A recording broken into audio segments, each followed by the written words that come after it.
हम आपको सही दृष्टि, सही सोच, राइट विजन, राइट थिंकिंग के तहत आपकी जो नकारात्मक सोच है, आपका जो सोचने का तरीका गलत दिशा में जा रहा है, उस दिशा को मोड़ करके हम आपको सही दिशा देते हैं, राइट एटीट्यूड देते हैं, राइट विजन देते हैं, सम्यक दर्शन देते हैं, ताकि कि आप सही रास्ते पर चल पड़ो और आपका ये जीवन और अगला जीवन है वो अच्छा बने।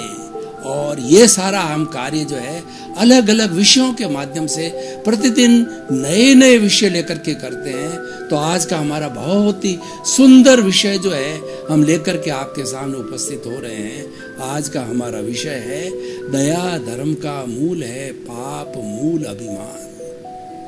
भाई और बहनों, बहुत ही सुंदर विषय है। तुलसीदास जी ने कहा है कि दया धर्म का मूल है, पाप मूल अभिमान।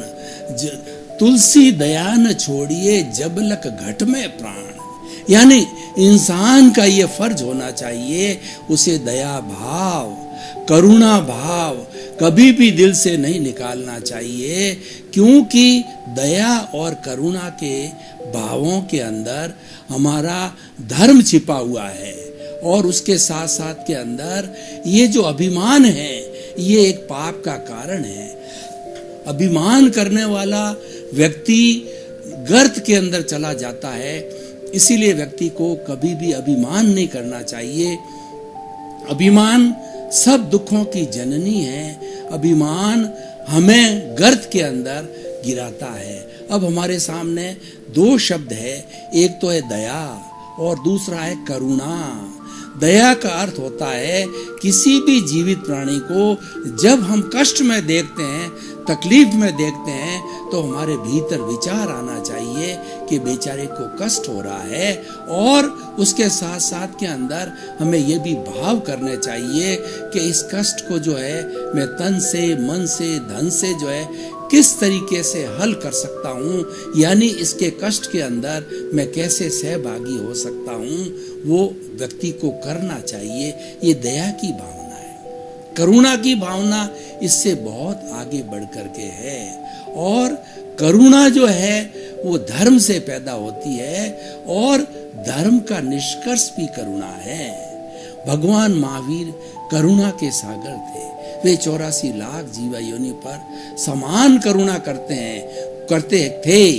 वो उनका कोई दुश्मन हो या उनको कोई मित्र हो, कोई उन्हें कष्ट देने वाला हो या कोई भी उन्हें सुख देने वाला हो, सभी के प्रति करुणा का भाव रखते थे। ये करुणा का भाव कब आता है कि हमारे भीतर से अभिमान समाप्त हो जाता है, हमारे भीतर से राग द्वेष समाप्त हो जाता है, हमारे भीतर से क्रोध, मान, माया, लोभ, अहंकार है, ये जो हमारे गलत विचार है, गलत चिंतन है, जब ये निकल जाते हैं तब करुणा का भाव आता है।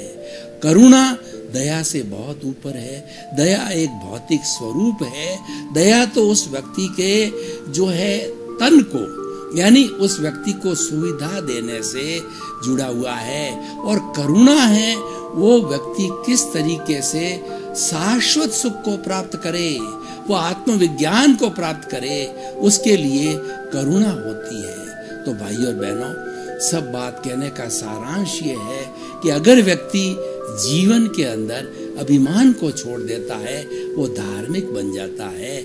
और धर्म एक अमृत है। धर्म एक ऐसा तत्व है जो कि हमारे व्यवहार जगत को भी अच्छा बनाता है और निश्चय जगत को भी अच्छा बनाता है। धर्म के लिए कहा गया है धम्मो मंगल मुखीटम अहिंसा संयमोतो। धर्म उत्कृष्ट मंगल है। मंगल का अर्थ है कल्याण करने वाला, सभी का भला हो। सर्वे भवन्तु सुखिनः सर्वे भवन्तु निरामया। यानी इसके जगत के सब जीवों को सुख मिले, शांति मिले, आनंद मिले, प्रेम मिले। ये जो भाव है वह धर्म से उठते हैं भाव, और ये मंगल के भाव है। ये मंगल पैदा करने वाला धर्म है। धम्मो मंगल मुखीटं अहिंसा संयमोतो। धर्म का स्वरूप क्या है, धर्म के घटक क्या है, वो है अहिंसा, संयम और तप। अहिंसा सब भूय हेमं करी। अहिंसा सब भूतों का, सब प्राणियों का हित करने वाली है। अहिंसा एक ऐसी माँ है जो पूरी सृष्टि का पालन करती है, और कोई व्यक्ति अहिंसा के सिद्धांत को पालन कर लेता है तो संपूर्ण जीव जगत प्राणी मात्र के लिए वह एक अनुकरणीय बन जाता है। वह किसी को कष्ट नहीं देता, वह सबको अभय दान देता है। यानी वह हर वक्त चिंतन करता है कि मेरे मन से, वचन से, काया से कोई ऐसा कार्य नहीं हो जावे जिससे प्राणी मात्र को कष्ट हो, प्राणी मात्र को दुख हो। वह एक जीता जागता ईश्वर बन जाता है। अहिंसा, संयम, संयम के लिए कहा गया है सर्वभूतेषु संयम अहिंसा। सब प्राणी मात्र के लिए, सब भूतों के लिए जो है संयम करना अहिंसा है। खाने का संयम, पीने का संयम, उठने का संयम, बैठने का संयम, बोलने का संयम, चलने का संयम। संयम का अर्थ होता है संकोच करना, अपनी जीवन शैली को अनुशासित बनाना। जो व्यक्ति अपनी जीवन शैली को अनुशासित बना देता है वह व्यक्ति स्थित प्रज्ञ बन जाता है, और वह प्रज्ञा चक्षु बन जाता है। स्थित प्रज्ञ वह व्यक्ति होता है, वह साधक होता है जो सुख, दुख, लाभ, हानि और घृणा और उसके प्रेम, हर स्थिति के अंदर वह अपने आप को संतुलित रखता है, और वह दोनों को एक समान समझता है। प्रज्ञा चक्षु वह होता है जो प्रज्ञा तक चला जाता है। प्रज्ञा जो है हमारी मोक्ष की अधिकारी है। प्रज्ञा हमें मोक्ष तक ले जाती है, और इस प्रज्ञा चक्षु का अर्थ होता है कि वह भीतर जो है अच्छा चिंतन करने लग जाता है, विधायक भाव रखने लग जाता है, और प्रज्ञा के लेवल पर जाने के कारण बुद्धि के लेवल पर जो हमारे राग द्वेष पैदा होते हैं, पक्षपात पैदा होता है, वह समाप्त हो जाता है। इसलिए भाई और बहनों, हमें जीवन के अंदर हमेशा दया को स्थान देना चाहिए, और जिस व्यक्ति के अंदर दया की भावना होती है उस व्यक्ति का परिवार अच्छा होता है। और कई व्यक्तियों के समूह को परिवार बोला जाता है, समाज बोला जाता है। जब परिवार अच्छे होते हैं तो निश्चित तौर पे समाज अच्छा होता है। इसीलिए हमें समाज को अच्छा बनाने के लिए व्यक्ति को अच्छा बनाना पड़ेगा। इसीलिए कहा गया है सुधरे व्यक्ति समाज व्यक्ति से राष्ट्र स्वयं सुधरेगा। हमारा आत्मविज्ञान अच्छा इंसान बनाने का विज्ञान है। ये किसी भी भाषा, जाति, लिंग से नहीं जुड़ा हुआ है। ये व्यक्ति मात्र से जुड़ा हुआ है, प्राणी मात्र से जुड़ा हुआ है कि लोग किस तरीके से राइट विजन को प्राप्त करें, सही दृष्टि को प्राप्त करके और अपने जीवन को धन्य बनावे। अहिंसा संयमो तवो, तवो का अर्थ होता है तप। तप एक बहुत बड़ी साधना है। तप के द्वारा हमारे पूर्वकृत कर्म होते हैं, वो कर्म जो है धुन दिए जाते हैं, वो कर्म साफ कर दिए जाते हैं।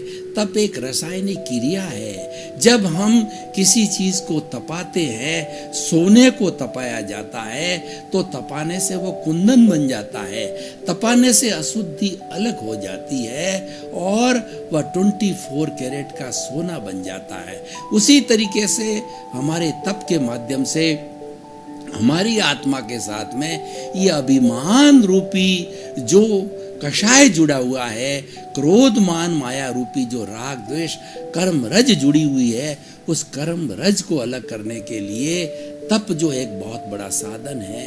तप कई तरह का हो सकता है। मन का तप, वचन का तप और काया का तप। मन का तप क्या होता है कि हमें हर वक्त विधायक भाव रखना, हमें हर वक्त चिंतन करना कि प्राणी मात्र का भला हो, प्राणी मात्र को सुख मिले और मेरे द्वारा किसी को दुख न हो। इसीलिए हमें अपने भीतर विराजमान शुद्ध आत्मा भगवान से हमेशा ये प्रार्थना करते रहना चाहिए कि हे मेरे भीतर विराजमान शुद्ध आत्मा भगवान, मुझे ऐसी शक्ति दो, जागृति दो कि मेरे द्वारा किसी को दुख न हो, मैं किसी के दोष न देखूं, मैं किसी के प्रति बुरे भाव न लाऊं, मैं किसी के प्रति जो है वो अभिप्राय न दूं, ओपिनियन नहीं दूं, और उसके साथ साथ में मेरा जो अभिमान है, मेरा राग द्वेष ये घटता जाए। जब हम प्रार्थना करते हैं, जब हम भाव करते हैं, उनका भाव का परिणाम ये होता है कि हमारा भीतर से शोधन होता है। शोधन किसका होता है? अभिमान का शोधन होता है। जब अभिमान का ग्राफ नीचे आता है तो हमारे भीतर सरलता आती है, और एक सरल व्यक्ति जो होता है वो सबका हितकारी होता है। इसीलिए हमें दया धर्म का मूल है, पाप मूल अभिमान। इसका अर्थ ये हुआ, हमने हर परिस्थिति के अंदर, कोई भी परिस्थिति हो, हमारा व्यवहार जगत के अंदर हम कई तरह के काम करते हैं। व्यक्तिगत काम करते हैं, पारिवारिक काम करते हैं, व्यापारिक काम करते हैं, सामाजिक काम करते हैं, देश के लिए करते हैं, विश्व के लिए करते हैं। तो काम करना एक अलग बात है, और चिंतन पूर्वक करना उसका अलग अर्थ है। हमारे भीतर अगर दया के भाव है, करुणा के भाव है, तो वो सोने में सुहागा है। यानी हमारा चिंतन हमेशा विधायक रहेगा। हमारा चिंतन किसी को कष्ट देने वाला नहीं होगा, किसी को गिरा करके आगे बढ़ने वाला नहीं होगा, स्वयं की योग्यता के ऊपर आगे बढ़ने वाला होगा। मैं आपको एक उदाहरण देना चाहता हूँ कि एक अध्यापक जी ने बोर्ड के ऊपर चौक से एक लाइन खींची और अपने विद्यार्थियों को कहा कि इस लाइन को छोटा कर दो। एक विद्यार्थी खड़ा हुआ और उसको एक किनारे से रब करके, रगड़ करके, और कहा गुरुजी ये लाइन छोटी हो गई। ये था नकारात्मक भाव वाला बच्चा। दूसरा एक सकारात्मक भाव वाला बच्चा खड़ा हुआ और उसने उस लाइन के नीचे उससे बड़ी लाइन खींच दी और कहा गुरुजी ये आप द्वारा खींची गई लाइन है, छोटी हो गई। वह विधायक भावों वाला था। उसका अर्थ क्या हुआ कि हमें अपना विकास करना है। हर व्यक्ति चहुमुखी विकास चाहता है, व्यक्तित्व विकास चाहता है, समाज में अच्छा बनना चाहता है, विश्व का नंबर 1 व्यक्ति बनना चाहता है। तो उसे हमें हमेशा दया और करुणा के भाव रखने चाहिए। अहंकार बिल्कुल पास में फटकने नहीं देना चाहिए। जब ऐसा व्यक्ति होता है तो विधायक अस्तित्व वाला व्यक्ति कहलाता है, और वह विधायक भावों से अपने डायरेक्शंस के अंदर, अपने दिशा के अंदर, राइट विजन के अंदर चलता चलता अपना विकास करता रहेगा, अपनी योग्यता को पैदा करेगा, और जब पूर्ण रूप से वो योग्य हो जाएगा तो उसकी सफलता निश्चित है। यह एक चिंतन होता है। दूसरे चिंतन के व्यक्ति क्या होते हैं जो आजकल बहुत ज्यादा पाए जाते हैं? वह किसी को खराब करके, वो किसी को बिगाड़ करके, वो किसी का बुरा करके आगे बढ़ना चाहता है, लेकिन बुरा होता है या न होता है ये कहा नहीं जा सकता है। इसके लिए कबीर दास जी ने बहुत ही सुंदर कहा है कि कोई व्यक्ति जो है किसी का बुरा चाहे, लेकिन बुरा तो तब होता है जब ईश्वर चाहता है। तो इसलिए भाई और बहनों, हमें सकारात्मक भाव रखने चाहिए। सकारात्मक भाव कब आएंगे? जब हमारे भीतर दया और करुणा का भाव आएगा और हमारा अभिमान का ग्राफ नीचे जाएगा। अब देखिए, हम इसको 2 तरीके से देखते हैं। हमारे सामने 2 तरह के जगत है। एक तो हमारा व्यवहार जगत है जो कि हम पीछे से लेकर के आए। व्यवहार जगत हमारे पूर्व जन्म के कर्मों के भुगतान का जगत है। यानी जो हमने पिछले जन्म में जैसे जैसे भाव कर्म किए हैं वो इस जन्म में द्रव्य कर्म रूप में बदल करके आते हैं, और वही हमारा व्यवहार जगत है। और सही मायने में कहा जाए, ये मन वचन काया रूपी शरीर पूर्व जन्म के कर्मों के भुगतान के लिए मिला है। तो ये तो परिणाम है। इस परिणाम को बदलना बहुत मुश्किल है, और इसके लिए ज्यादा एनर्जी भी नहीं लगानी चाहिए। हमें तो पुरुषार्थ करना चाहिए। हमारा विकास पुरुषार्थ के अंदर है। तो वह पुरुषार्थ क्या है?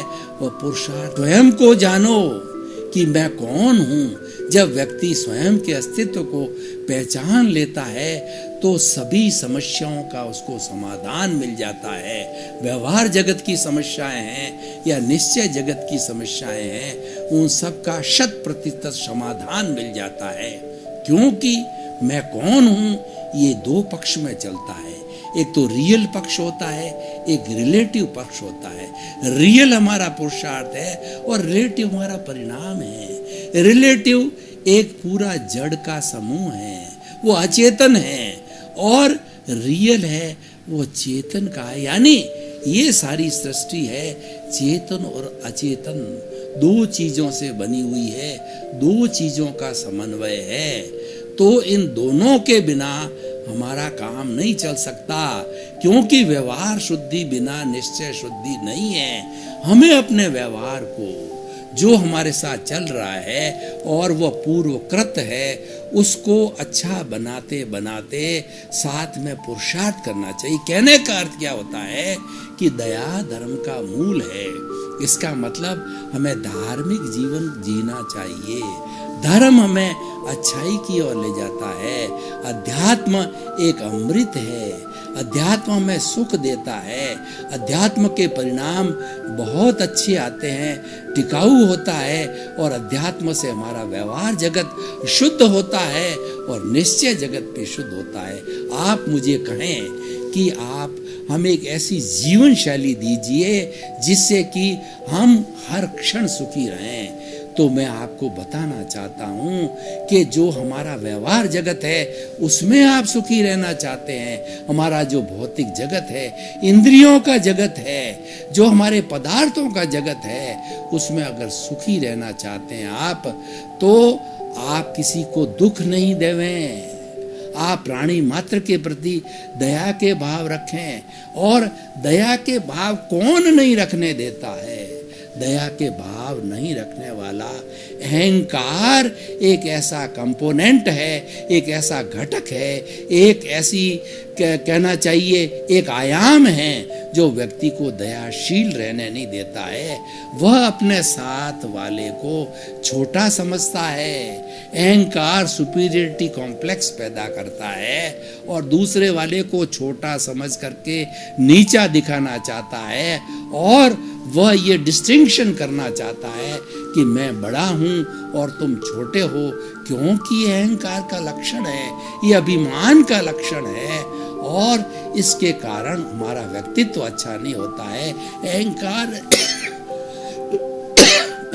अहंकार को जन्म देता है। देखिए, सबसे बड़ी अशुद्धि जो है हमारी आत्मा से जुड़ी हुई है, वह कषाय है। वो क्रोध, मान, माया, लोभ, ये चंडाल चौकड़ी है। इसमें से आपने किसी एक को परमिशन दे दी, आपने अभिमान, अहंकार को परमिशन दे दी, तो इस चंडाल चौकड़ी का जन्म जन्मांतर से आपस के अंदर बहुत बड़ा एग्रीमेंट है कि आप चारों में से कोई एक घुस जाओ व्यक्ति के भीतर, तो तीन हम अदृश्य रूप से आपस में डोर से बंधे हुए हैं। हम बैक डोर एंट्री से आ जाएंगे। कैसे आ जाएंगे? मैं आपको बताना चाहता हूं कि एक अहंकारी व्यक्ति जो होता है वह हमेशा दूसरे को छोटा समझेगा और अपने आप को बड़ा समझेगा। इसका मतलब ये जो विषमता पैदा करेगा, इस विषमता के कारण व्यक्ति के अंदर क्रोध की भावना आ जाती है, क्योंकि वह दूसरों को नीचा दिखाना चाहता, दूसरे नीचा अपने आप को मानने को तैयार ना हो तो उसका क्रोध भड़क जाता है। तब वो क्या करता है, उस व्यक्ति को अपने अंदर कंट्रोल करने के लिए, नीचा दिखाने के लिए वह छल कपट का प्रयोग करता है, माया का प्रयोग करता है। और माया के प्रयोग के साथ साथ के अंदर लोभ पैदा हो जाता है। व्यक्ति जो है अहंकार लोभ के वशीभूत होके करता है। अपनी लालसा को पूरा करना भी एक लोभ है, वह तृष्णा भी एक लोभ है, और उससे जो है अहंकार पैदा होता है। तो मेरे कहने का अर्थ ये है कि दया को कौन पैदा नहीं होने देता है। दया की प्रतिरोधात्मक शक्ति है, वह अहंकार है, अभिमान है, दया धर्म है तो अभिमान पाप है। ये दोनों एक दूसरे के ऑपोजिट है और दोनों एक दूसरे से विपरीत लक्षणों वाले हैं। जो धर्म है वो आनंद देता है, सुख देता है, शांति देता है, प्रेम देता है, और अभिमान है उसका परिणाम पाप है। वह दुख पैदा करता है, टेंशन पैदा करता है, घृणा पैदा करता है, वैमनस्य पैदा करता है और समाज के अंदर दरार डालता है, नकारात्मक सोच वाला होता है। भाई और बहनों, आपका बहुत बहुत धन्यवाद। आप आत्मविज्ञान कार्यक्रम बराबर देख रहे हो। आत्मविज्ञान कार्यक्रम देखते रहिए।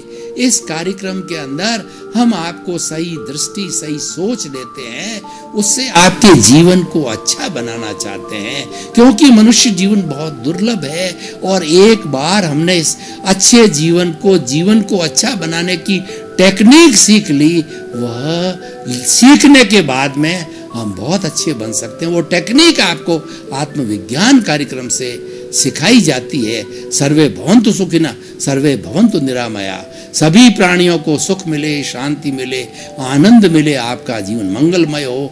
आपके प्रति शुभकामना। क्या है आध्यात्म? दर्शन, चिंतन धारा, विद्या या संस्कृति की परंपरागत विरासत। आध्यात्म दर्शन यानी जीवन का शाश्वत सत्य। मानव जीवन से जुड़े शाश्वत सत्यों को जानिए और समझिए उपासक डॉक्टर सोहन राज तातेड़ से हमारे खास कार्यक्रम आत्मविज्ञान में। आत्मविज्ञान यानी सही दृष्टि, सही सोच।